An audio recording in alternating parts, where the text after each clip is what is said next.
Thank you, Brother Danny, for leading the puja this morning. Today's Dhamma sharing will be led by Dd Ananda Fong. He is one of the highly knowledgeable Dhamma speaker in Malaysia. And the topic for his sharing today is your faith anchored? Okay, now I shall read a short biodata for Dd Ananda Fong. Dd Ananda Fong was a student, facilitator, and deputy principal at Buddhist Institute Sunday Dhamma School at BMV, Kuala Lumpur. He was a student of the late Chief Venerable K. Sri Dhammananda. He was the president of Bandar Utama Buddhist Society and principal of its Sunday Dhamma School. He was also the first Honorary Secretary General of the TBCM in 2012 and later the Assistant Honorary Secretary General till 2018.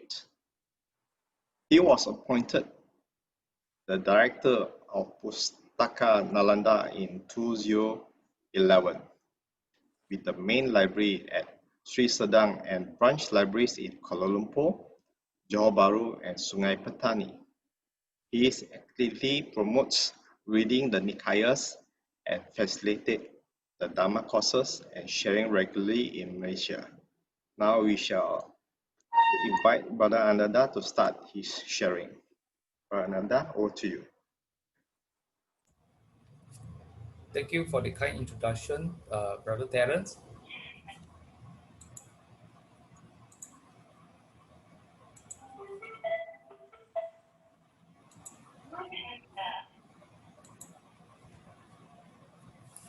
As mentioned, my sharing this morning is about is your faith anchored?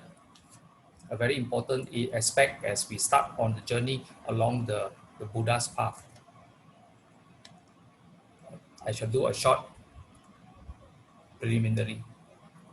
Namo tassa bhagavato arahato samma sambuddhassa. Namo tassa bhagavato arahato samma sambuddhassa.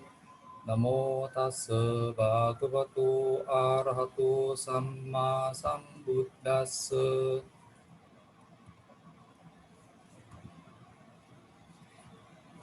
As we all go through life, we go through these phases as depicted in these pictures.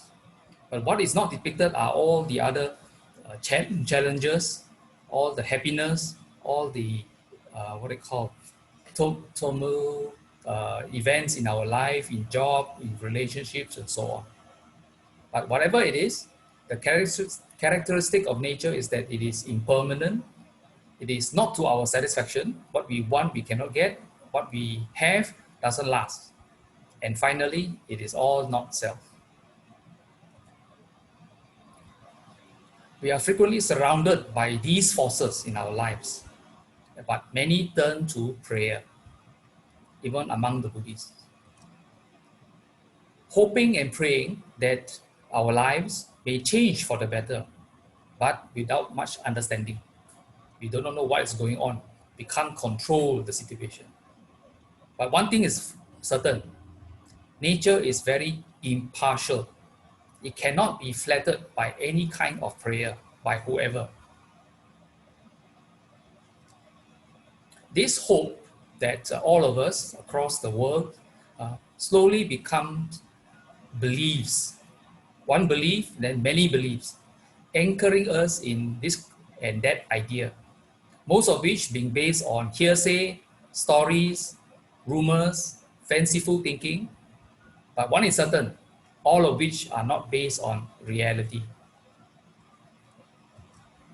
These ideas are often repeated piously in our prayers, in our chants, spreading like wildfires across continents and generations as they are passed down and regarded as holy words from whatever sources, whether it's a holy book or in ancient wisdom or whatever.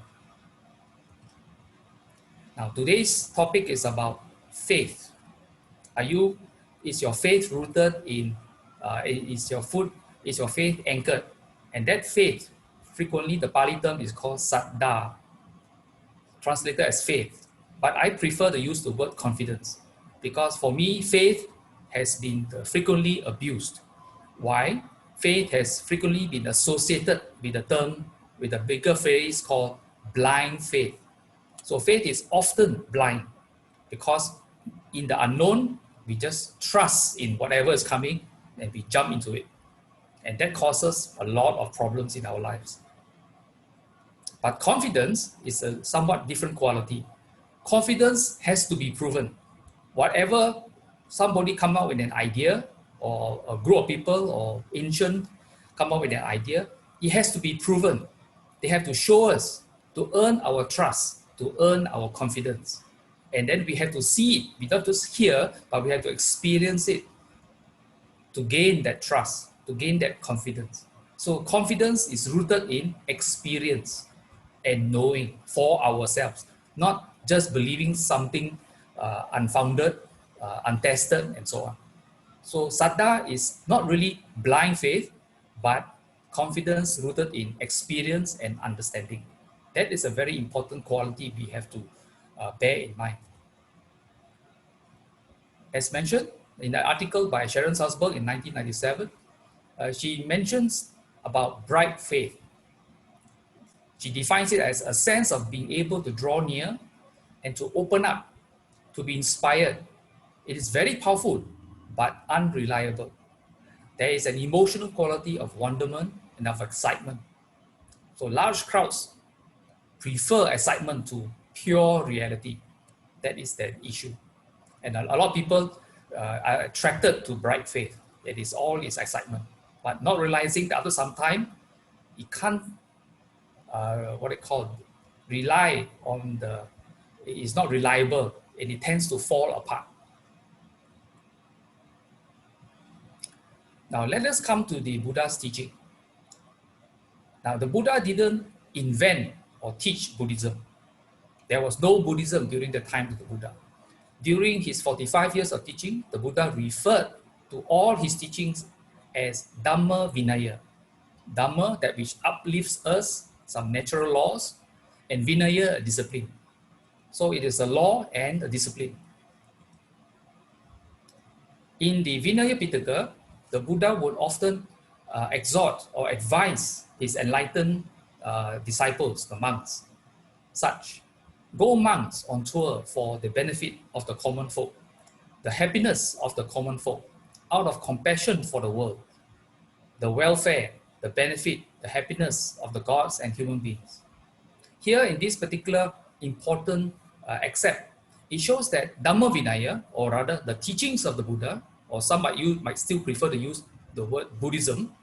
What is Buddhism for? It is for our benefit.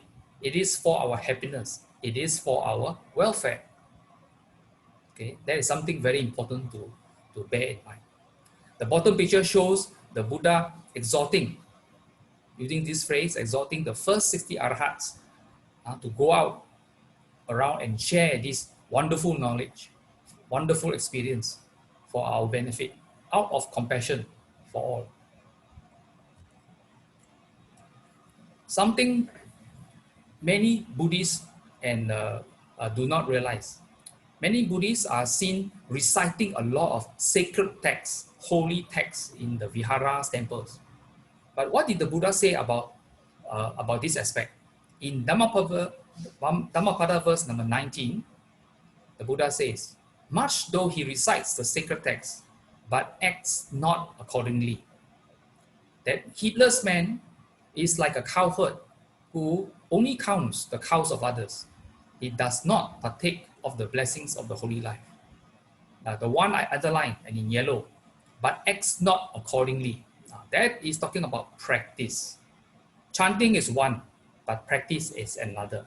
The Buddha has given 45 years of teachings, advising us on how to do in this challenge, this aspect of our life, or that aspect. And each of it, the Buddha has given advice on how to counter it, how to overcome it, how to progress in our path towards happiness for our welfare.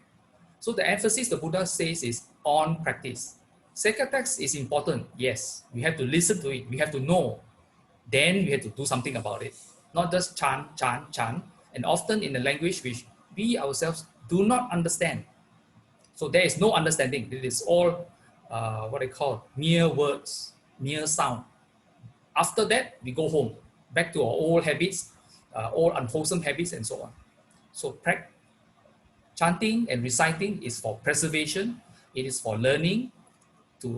And we need to raise our hands to seek understanding in areas where we have doubts, and then put it into practice, and then come back with more questions as to fine tune our experience and our understanding, because we may encounter challenges during our practice.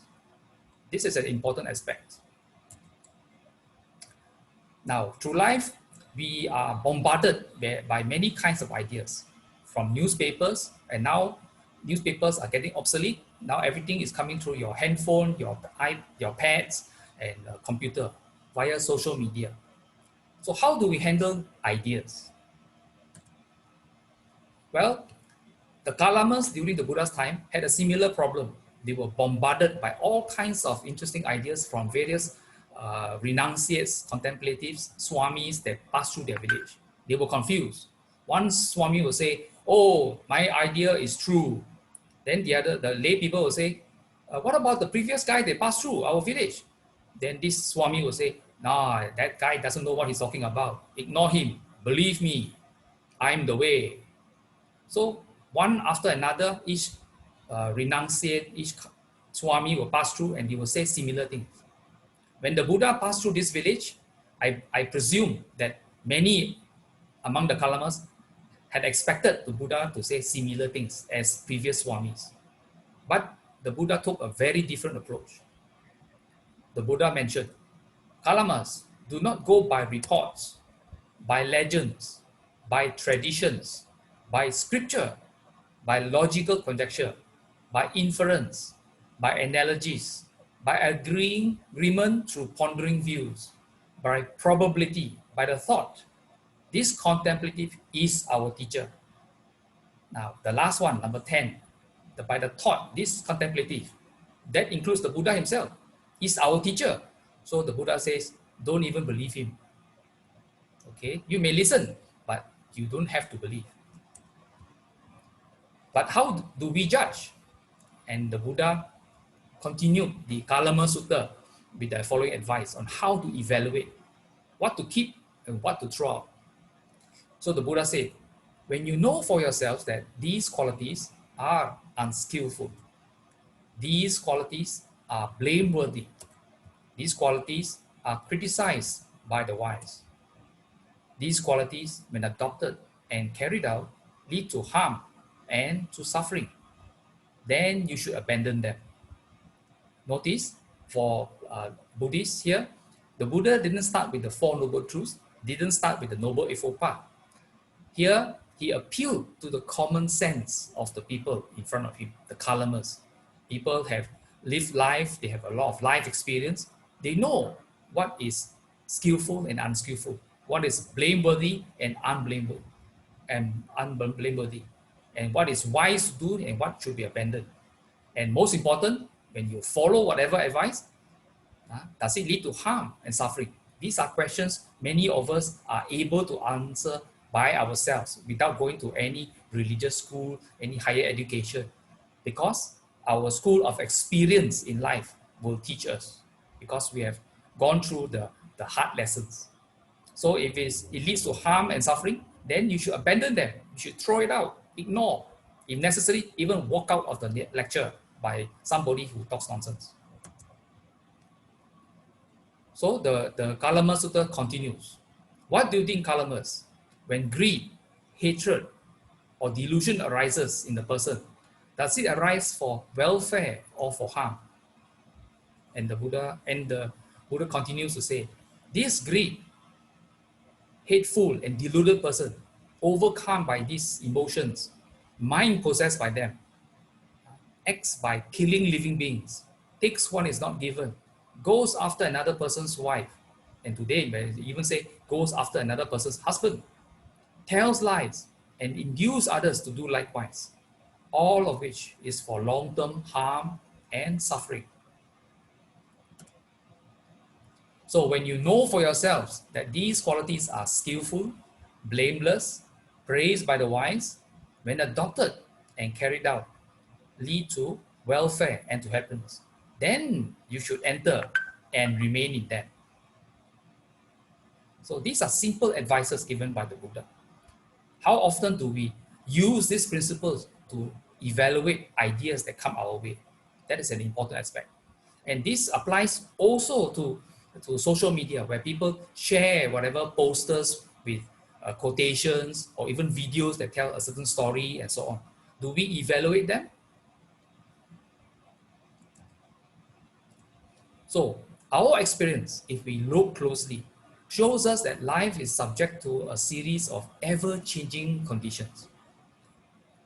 In the Buddhist community, we call it anicca, impermanence. Everything changes. Our suffering changes because when we suffer, when we encounter calamities, that too will change. If we encounter happiness, that too will change. The only thing constant in the whole of the universe is change. It is always here.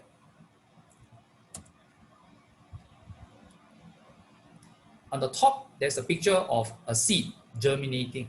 That itself is change. And what does that picture show? Growth is change. If there was no change, if we are here forever, we are static, we are frozen, more like a stone statue. Okay, so change is growth, but change, we can change for the better or for worse. So the direction of change is up to us, but change is always there. So these are some of the simple experience we teach our children, our grandchildren, especially when they're in primary school, where the teacher might ask to go home, ask your mother or father for a green pea and do a simple germinating exercise at home for them to see that there is growth in the good seed.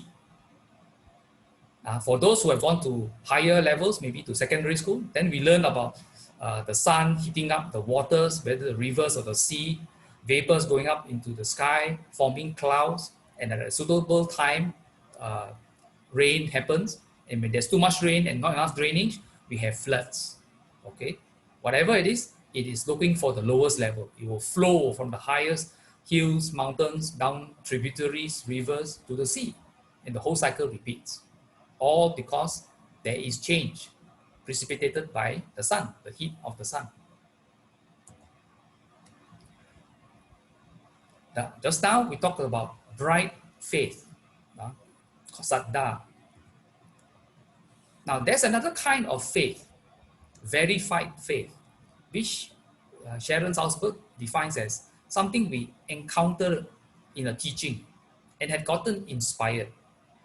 And we have done something about it. We have actually practiced. We have explored for ourselves. Now, the underlying is very important. Just listening and believing, or rather trusting without questioning, that itself is very unreliable, very dangerous for us. More so because we are getting a lot of scam phone calls. So scams through ideas could come through people talking in front of us, whether on the TV, on the social media, or on a stage. But we have to verify it. So a verified faith is something we have done something about it. What do? We evaluate first, following the advice in the Kalama Sutta. And then if it passes the first round, that if it's reasonable, it appeals to our common sense, that it doesn't cause us harm, doesn't cause other people harm, then we try to practice it, subject it to a deeper level of verification through practice. We need to explore it, because by practicing, we can practice it in one scenario, maybe another scenario, it might not work. But if it works in multiple scenarios, we have explored it. But all this we are doing by ourselves, not via another person's experience, not what they say.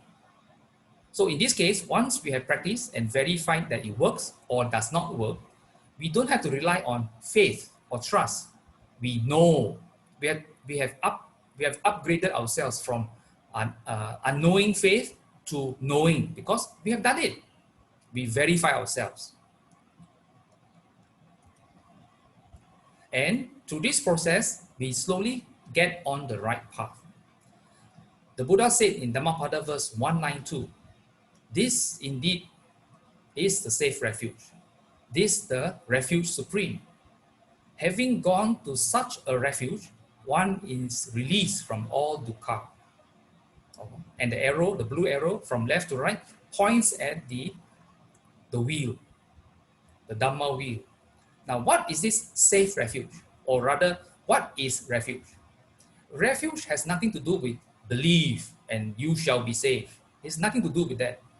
Refuge is something that has to be verified. Somebody proposes, in this case, the Buddha proposes that this Noble Eightfold Path, the Four Noble Truths, which forms a refuge, is useful. But as with all ideas, you have to evaluate it. Let it go through the advice given in the Kalama Sutta. Let it be verified via further reflection, by practice, and so on. Then slowly you verify that this refuge actually works for yourself. You experience it. You can say that I know. I don't need to have faith. I don't have to trust because I know it worked for me. So that becomes a safe refuge. And the results are that you have happiness in your life, you are safe in your life, and so on.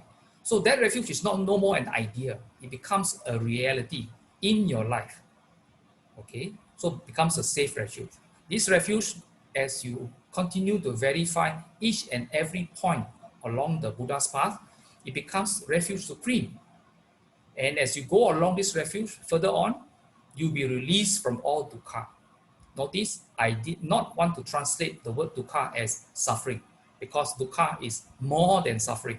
It is unsatisfactoriness. It's something that it is also anicca, and so many other things. The Buddha gave one-page definition for the word dukkha. Those who are familiar with Buddhism should be familiar with the definition of dukkha to some extent. So what is this Noble Eightfold Path and all this come together about? It is the Dhamma. Now, frequently people say Dhamma means the teaching of the Buddha. Not so, actually. Dhamma can be the Dhamma or teaching of another religious teacher. Nothing to do with Buddhism. That is also religious teachers A's Dhamma. That is his teaching. So Dhamma can also mean somebody's teaching. Dhamma, elsewhere in the Tipitaka, sometimes the Buddha will use Dhamma is also the laws of nature. Now, going to the bottom of this page, you're reading the English translation. The Dhamma is well expounded by the Blessed One, or rather revealed by the Blessed One. It means the Blessed One, the Buddha, reveals how the laws of nature works, to be seen here and now. So we can see it operating. One clear example is, as we are all listening to this talk, we are grounded. Grounded by what? Or anchored to the ground? By gravity. So nature is working. It is seen here and now. Not the seen. We are experiencing it now. Because we have gravity. So we are stuck to the ground. We are not floating here, there, everywhere. Laws of nature are timeless. Has anybody heard that gravity has an expiry date? Dhamma invites verification, invites investigation. Why is that? Well, we are not familiar with the laws of nature. We have to examine, what is this? How is it? Why is there lightning? We need to understand. When there is no understanding, we have funny ideas. Different people will come up with ideas. Or in the ancient days, we had to pray to the thunder god, lightning god, or whatever. But when we start investigating, we start to understand how lightning and thunder are related, how it occurs, when it occurs, and so on.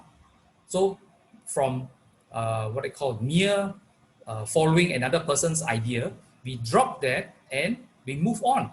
And in some cases, we may even make use of that. Now, when we follow the advice given by the Buddha, who has our welfare at heart, and we practice what is as taught by the Buddha, it leads us onward, leads us step by step, stage by stage, to a higher level of greater welfare, greater happiness for ourselves. In the end, those who bother to follow these qualities, to listen to what the Buddha has said, to see and experience the here and now, acknowledge that the laws of nature, in this case the Dhamma, is timeless, and we took the trouble to investigate, to understand, to find out, to reflect, and then to practice it with these onwards. You can describe yourself as among those who are wiser, among those who are fools. So we grow in wisdom. So this is an aspect of the Dhamma that we have to cultivate. In another sutta, the Ita Sutta, I use the title, What is Desirable? Another translator translate Ita Sutta as what is welcome. Quite similar in meaning. Here the Buddha says, house lord. In this sutta, the Buddha was talking to householders, lay people like us. House lord, there are these 5 things that are desirable, beloved, and agreeable, but difficult to obtain in the world. What are the 5? Long life, duty, happiness, fame, and rebirth in heaven, and so on. Even today, whether you're a Buddhist or non-Buddhist, we want all this. And the Buddha continues, of these 5 things, house lord, I do not teach that they are to be obtained through prayer, nor through wishing. If one were to obtain them through prayer or through wishing, who would not obtain them? Through time from our ancient ancestors who were hunting the beasts or being hunted by beasts until today, 21st century, we still want long life, beauty, happiness, to be able to survive in our environment. And since then, they were praying, and today we are still praying. But yet, the Buddha here advised, he does not teach that they are to be obtained through prayer, not through mere wishing. Because if that were true, people have been wishing since millions of years ago. They should have got all they want. But the truth is, the results of the observation is that they have not obtained all that they have prayed for. Some will get it. Some might say it is because of coincidence. But whatever it is, prayers are not 100%. And the Buddha clarified that he is not teaching that. So what should we do to obtain long life, beauty, happiness, fame, and better rebirth? And even no rebirth, that means enlightenment.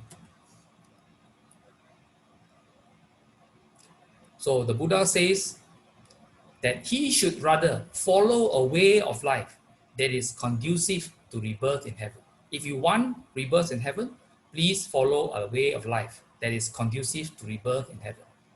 In short, practice. You must do certain things that lay the conditions, lay the foundation for you to be reborn in heaven. So by following such a path, he would obtain rebirth in heaven. So you must do the things that lead you to heaven, if that is what you want. So if you want long life, you have to practice and lay the foundation, the conditions for long life. You want a healthy life, similarly also. You cannot just go to the temple and pray, put a lot of joss sticks, and assume that you have appeased this God called the Buddha and you will get it. That is wrong understanding. Now, continuing the Dhammapada verse, earlier was number 19, where the Buddha gives his perspective about reciting sacred texts. Now, this is practicing the teaching. The Buddha says in Dhammapada verse 20, little though he recites the sacred text, but puts the teaching into practice, forsaking lust and greed, hatred and delusion, with true wisdom and emancipated mind, clinging to nothing of this or any other world, he indeed partakes of the blessings of a holy life. So here the Buddha emphasizes the importance of teaching, putting the teachings into practice. Now, some of us may not understand why has there been chanting in especially the Buddhists, among the Buddhists. Well, reciting the sacred text or chanting and memorizing all those texts is because of a historical aspect in India. India, unlike China, India did not have paper in those days. So they couldn't write it down somewhere. They didn't have digital recorders to record what the Buddha said. So all they had was their ears. So to go to school to learn from a teacher, whether it's a kid learning accounting or something like that, some skill, they had to sit down around the teacher and pay attention and listen to the teacher. And the teacher would just teach. He didn't have clipboard, he didn't have marker pens to write on the whiteboard or whatever. He just spoke. And what did the students do? Their job was to try to understand what the teacher said, absorb it, and memorize verbatim what he said. Why? They had no books because they had no paper. So how do they revise the lesson? By recalling what they had memorized, what the teacher said. That was their book. Their book was in their brain. So even when the Buddha was around, during the Buddha's time, there's some of the suttas mentioned that the Buddha would witness that some groups of monks will come together and recite what the Buddha has taught earlier or in the past. So recitation was the monk's way of recalling what the Buddha taught, try to preserve it in their minds, and once the book is in their mind, they would reflect upon it, they would check it word for word and practice accordingly. And therefore, even after the Buddha passed away, 3 months after, we had the first council, and they used their memories. Venerable Ananda was key, but many others used their memories of when they were in front of the Buddha, they heard the Buddha say, when Venerable Ananda said, oh, the Buddha recited Sutta A, the other monks who were present at that time will confirm, yes, Brother Ananda, okay, Venerable Ananda, we were there, we confirmed that we heard the Buddha say so. So that was a use. So chanting was a way of preserving what the Buddha mentioned through the ages. That was the know-how and the method they used out of necessity because they didn't have paper. But ever since they started writing it down, now the whole Tipitaka is in social media. Okay, so chanting has certain benefits, but more importantly, practicing the teachings is the main purpose of why the Buddha taught in the first place. Now, coming back to Saddha, confidence. We have gone through bright faith, powerful but unreliable, verified faith. Okay, when we have actually practiced it, we have explored it for ourselves. But we can, through practice, we transform it further, we uplift it further. We have experienced something so deeply and strongly that from that point on, there is no turning back. We know from our own experience that this is how things are through our own understanding. Okay, so experience and understanding come together. So there's no need for faith once you have experience and you have understanding, because I know, because I have experienced it. Once the Buddha was having a chat with Venerable Sariputta, and after the Buddha had given a sermon to some monks, the Buddha asked Venerable Sariputta if he believed the Buddha. And Venerable Sariputta said, no, I do not believe the Buddha. But Venerable Sariputta continued. He said that he will take the Buddha's advice and go to the process of verification, of reflecting, of meditation, and try it out. And after he has gone through the process, and often in many of the Buddha's teachings, he has come to experience it, understand it, fathom it, have insight upon all those things. So he doesn't believe what the Buddha says because he knows, he understands. So we need to move beyond faith. We need to have confidence rooted in our understanding and experience. That is actually our anchor. Not faith, but our understanding, our practice, our understanding and experience of what the Buddha taught.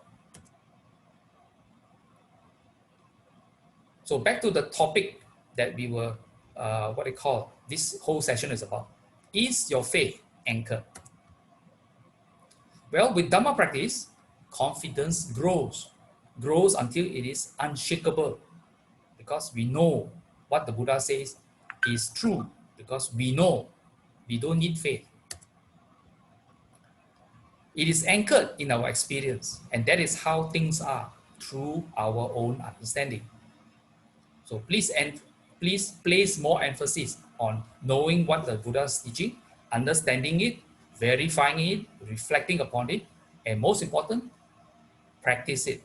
And with that, our understanding grows deeper through our experience.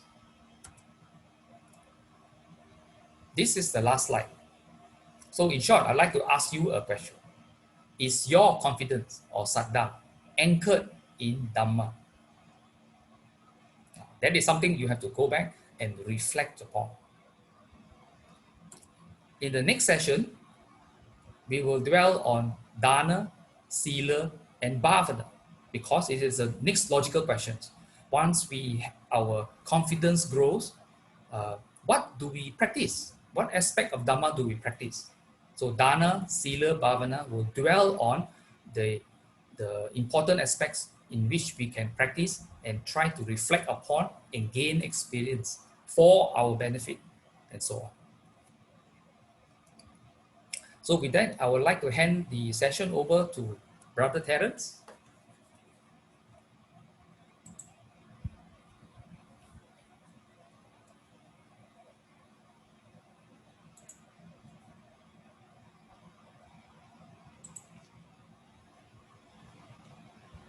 Thank you very much, Dd Ananda, for today's sharing. A gentle reminder for everyone listening in. As Dd Ananda mentioned just now, the topic Dana, Sila, Bhavana is very important for all practicing Buddhists. Do remember to join us next Sunday at 10 a.m. Now we shall invite Didi Ling Huat to share and dedicate the marriage to all beings.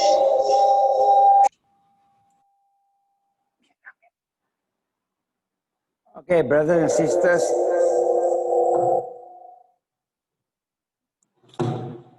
Brothers and sisters in the Dhamma, we have spent about an hour chanting of the Buddha Sutta and listening to the Dhamma sharing by Brother Ananda on faith, on the verified faith that leads you to unshakable faith. So with that, I think those time, the 1 hour that we have spent together, we have accrued abundance of merits, and these merits we share with all the gods and devas that are assembled here, to all your personal guardian deities also. May they all rejoice in these merits and may they all eventually attain the perfect bliss of Nibbana. By virtue of these merits, may they bless us with good health, longevity, success, happiness, prosperity, and above all wisdom. Wisdom to understand the Buddha Dhamma and wisdom to walk the Buddha's path. Let us take this opportunity also to dedicate these merits of loved ones who have passed away. May they too rejoice in these merits and may they eventually also attain the perfect bliss of Nibbana. However, in the event that if they need these merits to help them in their spiritual well-being, may these merits reach them and help them in their spiritual well-being. By virtue of these merits, may we be blessed with good teachers, company of the good and the wise always. May we not deviate from the teachings of the Buddha. Let's recite together. Akasatta ca bhummatta deva naga mahiddhika punyantang anumoditva cirang rakhantu loka sasanang ettavata ca ammehi sampadang punya sampadang sabbe deva sabbe bhuta sabbe satta anumodantu sabba sampatti siddhya idang me nyati nang hotu sukita hontu nyatayo idang me nyati nang hotu sukita hontu nyatayo idang me nyati nang hotu sukita hontu nyatayo imina punya kammena mame bala samagamo satang samagamo hotu yava nibbana patiya. Sadhu, sadhu, sadhu. Thank you everyone for watching and for joining TBCM. This concludes our session today. Thank you very much. See you all next week. Bye-bye.